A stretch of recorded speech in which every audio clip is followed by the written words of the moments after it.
Avec vous. Et avec votre esprit. Évangile de Jésus-Christ selon Saint Jean. Gloire à toi, Seigneur. En ce temps-là, Jésus se manifesta encore aux disciples sur le bord de la mer de Tibériade, et voici comment. Il y avait là ensemble Simon-Pierre avec Thomas, appelé Didyme, c'est-à-dire jumeau, Nathanaël, de Cana de Galilée, les fils de Zébédée, et deux autres de ses disciples. Simon-Pierre le dit, « Je m'en vais à la pêche. » Ils lui répondent, « Nous aussi, nous allons avec toi. » Ils partirent et montèrent dans la barque. Or, cette nuit-là, ils ne prirent rien. Au lever du jour, Jésus se tenait sur le rivage, mais les disciples ne savaient pas que c'était lui. Jésus le dit, « Les enfants, auriez-vous quelque chose à manger ?» Ils lui répondent, « Non. » Il leur dit, « Jetez le filet à droite de la barque et vous trouverez. » Ils jetèrent donc le filet, et cette fois, ils n'arrivaient pas à le tirer, tellement il y avait de poissons. Alors le disciple que Jésus aimait dit à Pierre, « C'est le Seigneur. » Quand Simon-Pierre entendit que c'était le Seigneur, il passa un vêtement, car il n'avait rien sur lui, et il se jeta à l'eau. Les autres disciples arrivaient en barque, traînant le filet plein de poissons. La terre n'était qu'à 100 de mètres. Une fois descendus à terre, ils aperçoivent disposé là un feu de braise, avec du poisson posé dessus et du pain. Jésus leur dit, « Apportez donc de ces poissons que vous venez de prendre. » Simon-Pierre remonta et tira jusqu'à terre le filet plein de gros poissons. Il y en avait 153. Et malgré cette quantité, le filet ne s'était pas déchiré. Jésus leur dit alors, « Venez manger. » Aucun des disciples n'osait lui demander, « Qui es-tu » Il savait que c'était le Seigneur. Jésus s'approcha. Il prend le pain et le leur donna. Et de même pour le poisson. C'était la 3e fois que Jésus, ressuscité d'entre les morts, se manifestait à ses disciples. Veuillez vous mettre debout. Acclamons la parole de Dieu. Louange à toi, Seigneur Jésus.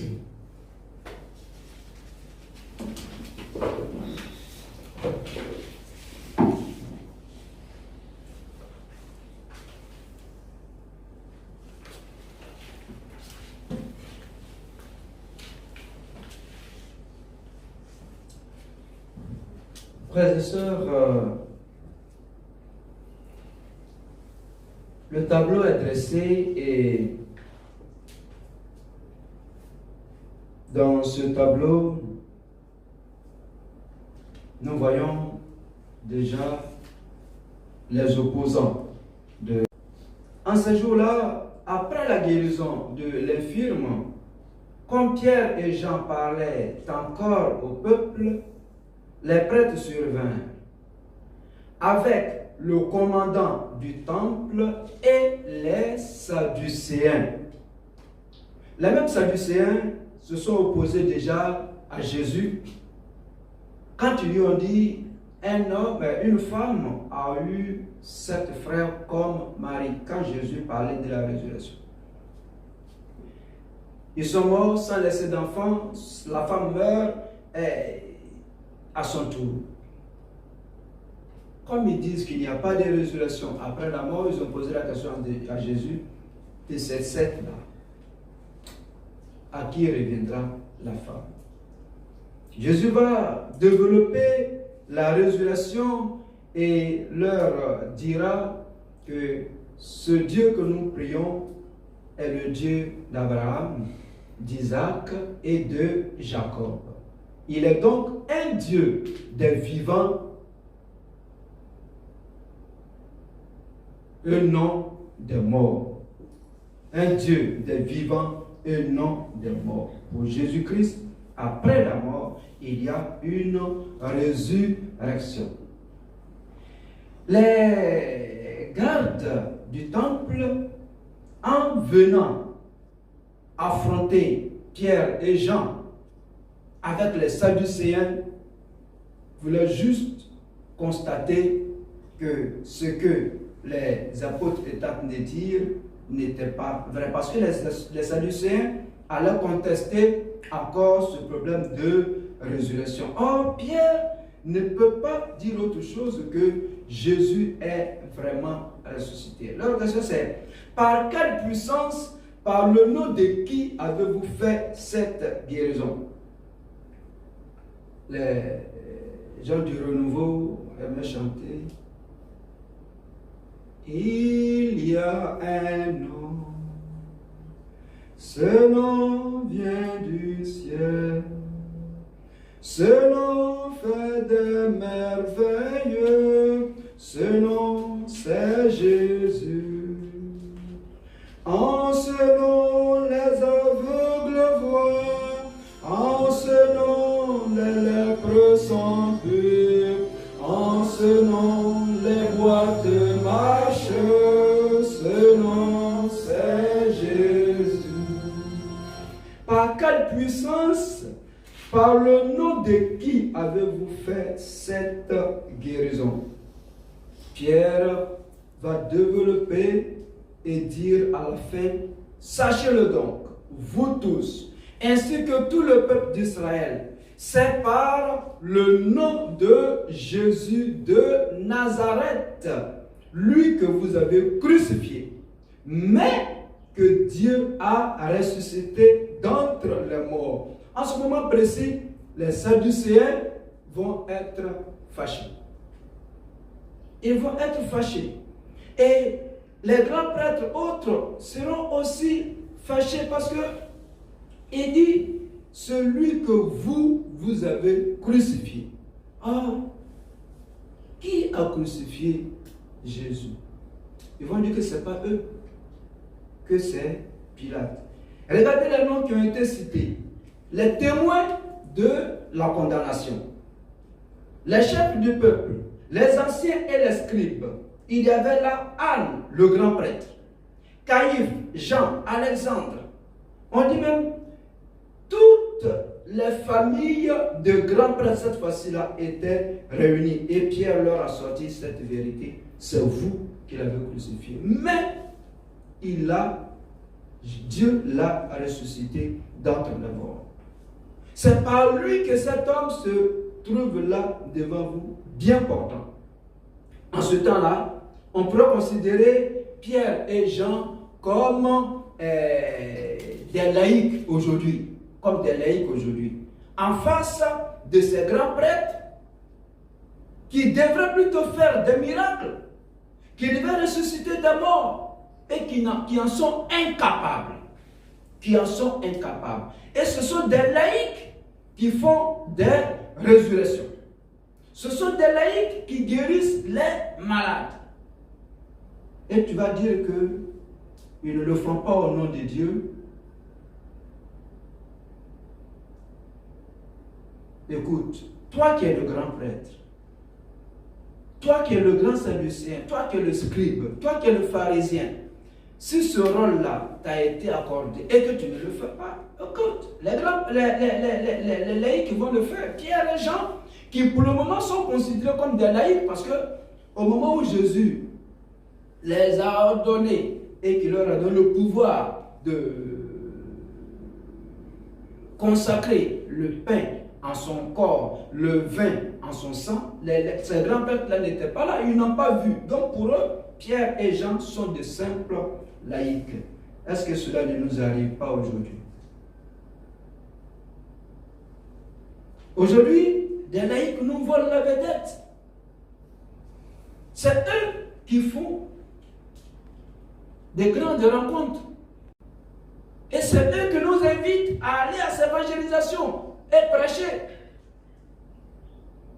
Mais c'est eux qui aujourd'hui vous allez entendre passer par là, qui attirent la foule. Parce qu'ils ont cru en ce nom qui guérit, en ce nom qui libère, en ce nom qui ressuscite. Donc nous n'avons pas à nous plaindre, nous les prêtres, si les laïcs ont pris notre place dans ce schéma que Jésus-Christ nous a laissé. Bon, si nous voulons nous contenter de la confession et des messes, ok, contentons-nous de la confession et des messes. Mais c'est vrai, les dons sont variés, mais les laïcs aussi ont eu ce don-là de faire ces grands miracles. Et moi, j'ai dit merci à Dieu parce que ces laïcs-là sont là et ramènent les enfants de Dieu vers Dieu leur Père. Dans l'évangile, chers amis, il y a le problème des disciples qui ne reconnaissent pas Jésus. Et cette fois-ci, ils ont raison. On nous dit que la distance avec la terre était à peu près de 100 mètres. La terre n'était qu'à une centaine de mètres. Et une fois descendu à terre, bon, ils ont ramené les poissons et tout ça. Alors, moi, quand j'arrive à ces endroits-là, ça me rappelle mon rivage, ça me rappelle la mer.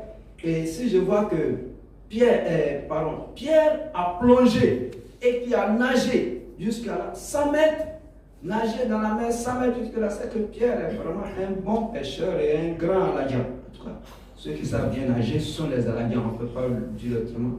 Tu vas aller au bord de Dragogo du si tu ne verras pas un débris en train de nager. Et donc, ça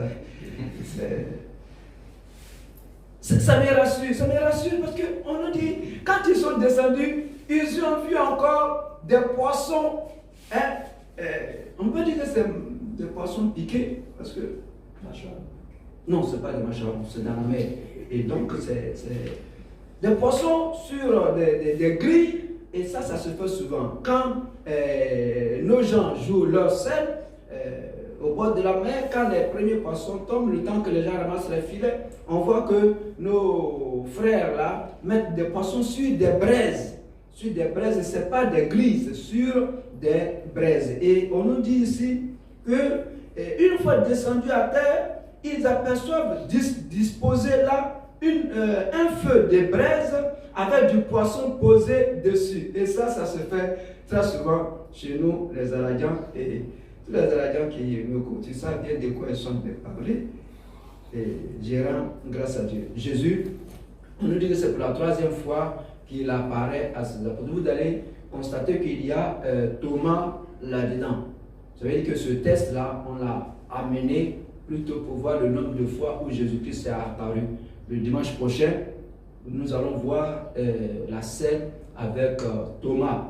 Donc c'est un test antérieur-postérieur. Les deux tests, il y a un test qui va venir avant l'autre et c'est celui-là qui est venu avant. Mais le dimanche prochain, nous allons voir le test où Thomas n'était pas là. On a dit 8 jours plus tard, Thomas n'était pas là. Et donc Jésus-Christ a fait beaucoup d'apparitions. Et en réalité, quand on voit ici, c'est la dernière manifestation de Jésus avec le dernier miracle.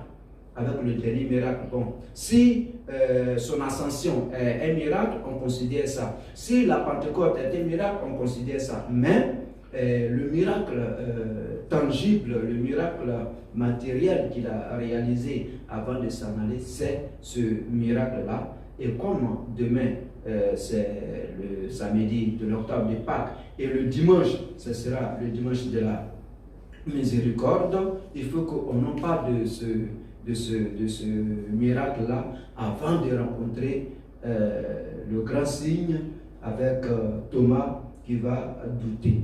Voilà, frères et sœurs, au cours de cette célébration eucharistique, nous allons encore revivre ce miracle de cette infirme de la belle porte. Ce miracle de cette infirme de la belle porte qui a suscité vraiment beaucoup de curiosité, jusqu'à ce que les Sadducéens s'en mêlent et que d'autres prêtres, on rassemble toute la famille de tous les grands prêtres. C'est que ce miracle-là a vraiment bousculé tout Jérusalem. Et pour dire vrai, il y a eu 5000 convertis. Ça doit terroriser les grands prêtres.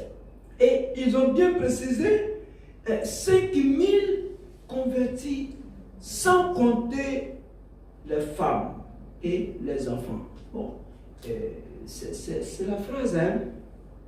Il y en avait environ 5000, à ne compter que les hommes. Écoutez, un homme qui est déjà mort et qui, à cause de lui, il y a déjà 5000 convertis, mais le temple va se vider. Le temple va se vider. Parce que plus tard, quand ces 5000 vont commencer à suivre les apôtres, imaginez-vous combien de juifs qui, croyant à la tradition juive, vont rester dans le temple. Ça perturbe. Ça perturbe. C'est pour ça que même aujourd'hui, quand un chrétien catholique dit « Moi, je ne suis pas catholique, tiens ton carnet de baptême », ça touche. C'est un seul qui est parti, ça touche. Mais quand il y a un seul aussi qui revient, qui dit « Bon, j'ai quitté telle église et je viens à l'église catholique », ça rassure aussi. Voici pourquoi 5000 vont partir comme ça. C'est normal que toutes les grandes familles de grands prêtres soient réunies pour que Pierre puisse se justifier. Mais il va se justifier et vous allez voir que plus tard, quand il y aura la grande persécution de Jérusalem et tout ça, vous comprenez que 5000 quand même, pour pouvoir les tuer tous, il faut se lever de bonne heure. Prions donc que Jésus-Christ intercède pour nous. C'est en son nom que cette infirme a été guérie et que c'est sûr, c'est seulement en son nom que la pandémie du corona va disparaître sur cette terre, va disparaître de cette terre. Que le Seigneur vous bénisse et qu'il vous fortifie.